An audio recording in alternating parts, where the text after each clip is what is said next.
महाराज जी के साथ वहाँ रहना हुआ, उनके सानिध्य में, तो कोई ऐसी घटना जो आपको याद हो? मैं ग्रामीण परिवेश से 10 सवा 10 साल का बच्चा था। मेरे महाराज जी से पूरा कम्युनिकेशन मूक भाषा में था। न वो मेरे से कुछ वो पूछ रहे हैं, न मैं उनसे कुछ पूछ रहा हूँ। बस अधिकांश समय जब महाराज जी बैठे होते थे, मेरा काम होता था महाराज जी के चरण दबाना, छोटी मोटी आश्रम की सेवाएं कर देना, क्योंकि मेरी आयु अवस्था ऐसी थी, बड़े काम तो कोई देगा नहीं। सहयोग के काम होते थे, उसमें हाथ बटाना।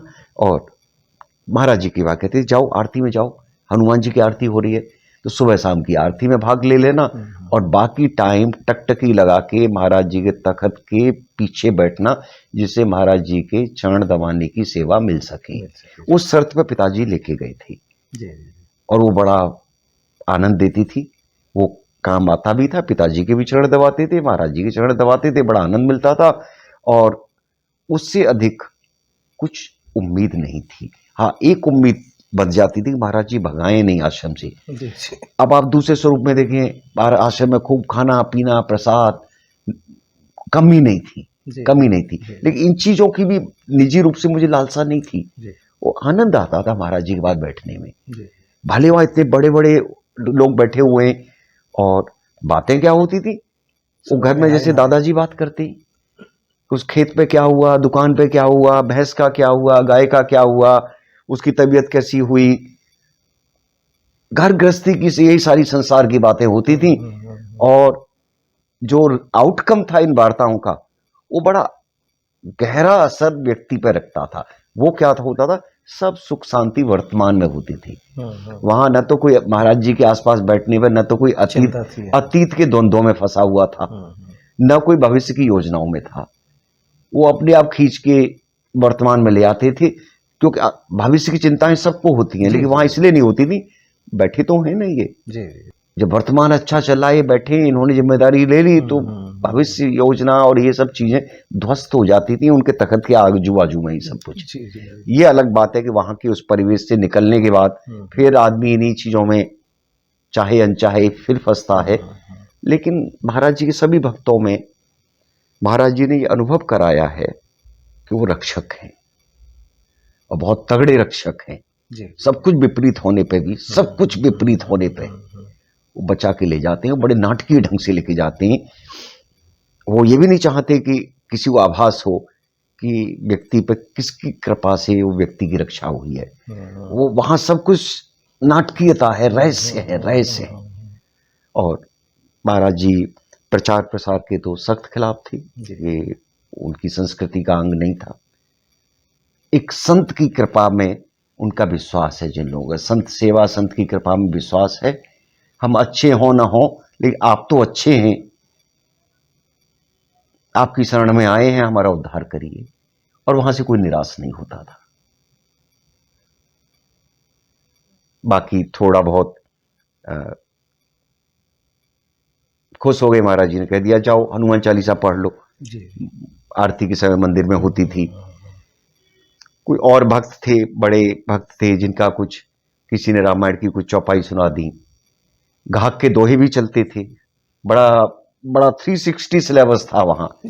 उस समय इंडिया पाक वार हुआ था, तो युद्ध की भी प्रकरण चर्चाएं होती थी। छोटी मोटी राजनीति पे भी चर्चा हो जाती थी, धंधे बिजनेस पे, मौसम पे, विश्व में क्या हो रहा है। अनेक प्रकार के महाराज जी के भक्त होते थे, अनेक बैकग्राउंड के, वो भी अपने विचार महाराज जी आराम से सुनते थे। और महाराज जी बड़े खुशी से सबकी बातें सुनते थे। उसी में सुनते सुनाते कुछ अपने दो चार चीजें ऐसे कह जाते थे, जो इर्द गिर्द जितने लोग बैठे हैं, उनकी जो प्रश्नावली बनी हुई है अंदर, जवाब मिल जाता, उनके सबके उत्तर उन्हें अपने अपने व्यक्तिगत स्तर पर सबको मिल जाती थी जवाब। बिल्कुल वो आज भी हो रहा है, ये चीज आज भी हो रही है।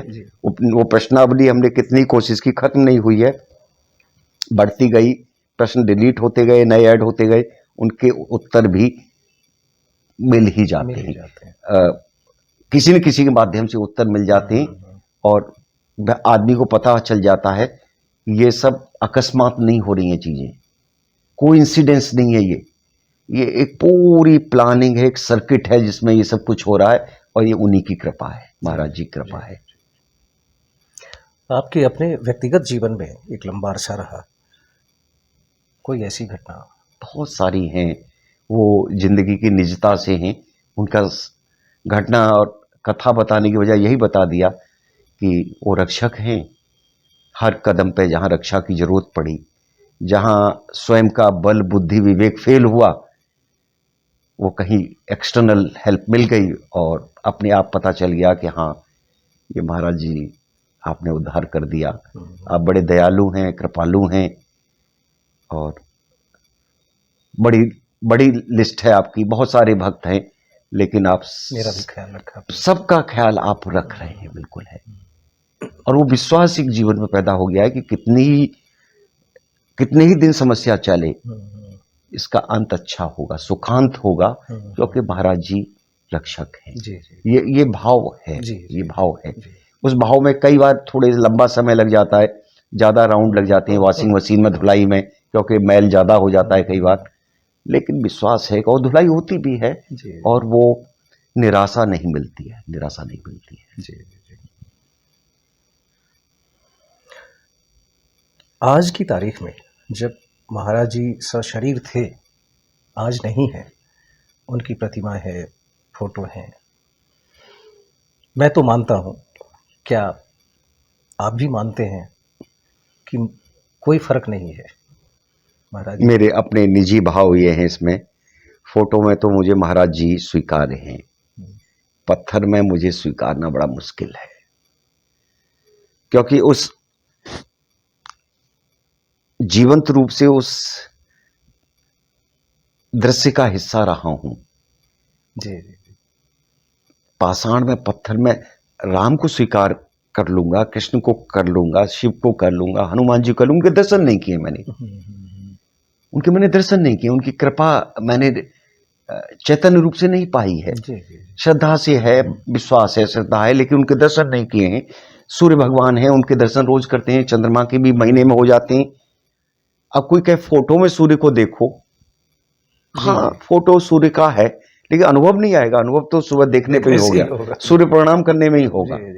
वैसे ही महाराज जी हैं, चित्र में तो भाव आता है क्योंकि स्मृतियों से जुड़े हुए हैं, वैसे महाराज जी पत्थर में बिठाने वाले नहीं हैं। जी जी, वो रहने वाले भी नहीं है उसमें। महाराज जी को ठीक है, लोक व्यवहार है, लोक व्यवहार में बहुत सी चीजें होती हैं, लोक मर्यादाएं होती हैं, लोक परंपराएं होती हैं। अरे महाराज जी कहाँ पत्थर में बिठा लोगे, कहाँ नहीं है, जीवंत है। आगे की पीढ़ियों के लिए वो दूसरे चोले में आ जाएंगे, वो उनको स्वरूप में दिखेंगी। पत्थर को कितना बदलते रहोगे, कितने स्वरूप बदलोगे पत्थर के। तो मैंने अपना अनुभव बताया कि चित्र जहां महाराज जी के लगे होते हैं वहां ऊर्जा होती है और बहुत ही फास्ट कनेक्ट होता है उसके साथ। ये मैंने और भी नवयुवक, नई पीढ़ी के भक्तों से भी अनुभव किया है, उनका भी कहना है, मेरा भी अपना अनुभव है। बहुत सहज ढंग से आप हाई कनेक्टिविटी के साथ, क्या 5G चल रहा है ना? जी जी जी, उसको कुछ 15G बोल दीजिए, उस स्पीड में कनेक्ट होता है चित्रों के साथ, महाराज जी के साथ, या वो अल्टीमेट जी कह दीजिए, जो भी उसकी सबसे त्वरित गति हो सकती है, चित्रों के साथ हो जाता है। और उस कालखंड को जिया है तो उसमें बड़ा उत्साह है, माधुर्य है, आनंद है, क्योंकि आप हिस्सा रहे हैं उसका। वहां आपको कोई कुंजी नहीं चाहिए बताने के लिए, समझाने के लिए क्या कर रहे हैं महाराज जी, ये बाकी लोग। उस पूरे आश्रम की जो ऊर्जा है, उत्साह है, हलचल है, कौतूहल है, उसका हिस्सा आप रहे हैं तो उसका आनंद आप महसूस कर सकते हैं। कौतूहल था आश्रम में, और मूल रूप से 3-4 ध्वनियां थी। कहां से आए हो, क्या करते हो, प्रसाद पाया, जी महाराज जी, खाना खाया, प्रसाद के बाद में खाना का भी पूछ रहे हैं कि ऐसा नो प्रसाद में बता से कुछ छोटा मोटा हो गया हो। खाना खाया, जी महाराज जी, क्या करते हो। उन एक एक सवाल को 3-3, 4-4 बार पूछना, 5-6 बार पूछ लेना, और उसी में कुछ ऐसे 2 शब्द बोल जाना कि वो आदमी को बाद में याद आएंगे आश्रम छोड़ने का, तो महाराज जी ने चाचा जी के बारे में कैसे पूछ लिया? उनकी तो मैंने कोई बात ही नहीं की थी। मामा जी के बारे में कैसे पूछ लिया? दादाजी के बारे में कैसे पूछ लिया? वो फिर आपको कुछ, अब वो आपको वॉशिंग मशीन में डाल दिया उन्होंने, और वो सोचते रहिए, सोचते रहिए, सोचते रहिए। कृपा हो गई आपके ऊपर, कृपा हो गई महाराज जी, अद्भुत है। जी। और उसको ध्वनियों से, शब्दों से, व्याकरण से नापना, तोलना, बांधना बड़ा मुश्किल काम है। आप किसी सूत्र लगा के व्याकरण का कुछ परिभाषा लिखेंगे, उसका उलट कर देंगे महाराज जी। जी। एकदम उलट। वहां ये भी होता था, वहां ये भी देखा आश्रम में कि आप मान के चलने के महाराज जी पाखंड के खिलाफ हैं, महाराज जी इसके खिलाफ, वो पता चला ऐसी लीला कर डालेंगे कुछ, आप कहीं मैं तो ऐसा सोच रहा था। उनका बस यह है कि भक्त का काम होना चाहिए, उद्धार होना चाहिए, जी। परहित होना चाहिए। जी। बस यही महाराज जी का लक्ष्य होता था। वो अब 61 साल की उम्र में समझ में आ रहा है। तो उनको आप सभ्यता, संस्कृति, नियम, कानून, व्याकरण, मर्यादा बांधते रहो। ये आपके गुण हैं या ये अवगुण हैं? जी। हित तो आप इन सब चीजें दूसरों का नहीं कर सकते। वहां तो झटपट हित साथ दिए जाते थे, बिल्कुल कृपा हो जाती थी। ऐसे हमारे महाराज जी हैं। बाबा की, महाराज जी की कृपा कोई व्यक्ति सहजता से कैसे पाए? मेरा ख्याल है सरल तरीका यही होगा, रोज उनको परेशान करते रहो। और वो तो परेशान होने वाले नहीं है, उन्हें कौन परेशान कर सकता है? बस उनके रजिस्टर में आपका नाम लिख जाएगा। हाँ, ये है कि आपकी कोशिश के बावजूद भी वो नाम न लिखा जाए, लेकिन प्राय बाबा किसी को लतियाते नहीं है, रिजेक्ट नहीं करते, क्योंकि उसका कारण है कोई कट ऑफ मार्क्स नहीं रखे उन्होंने, कट ऑफ डेट नहीं है। वो सामाजिक लोक व्यवहार में जो आचरण के होते हैं, सत्यवादी हैं, कर्मनिष्ठ हैं, तो महाराज जी कृपा मिल जाएगी। दुष्टों को भी मिलती थी खूब कृपा।